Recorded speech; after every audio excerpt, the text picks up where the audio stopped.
একটা ভণ্ড মৌলবাদী একজন বিধায়ক, তাকে অফার দিয়ে দলে নিতে হবে, তাকে কোটি কোটি টাকা দিতে হবে, দিয়ে নিতে হবে। মমতা বন্দ্যোপাধ্যায়, অভিষেক বন্দ্যোপাধ্যায় তো খুব অসুবিধা হয়ে গেল।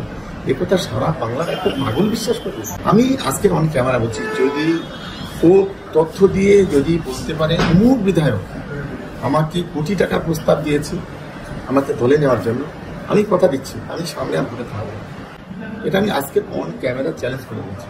কিন্তু মিথ্যা মাথায় টুপি দিয়ে মিথ্যা কথা বলে বাংলার সংখ্যালঘুকে এভাবে বোকা বানানো যাবে না।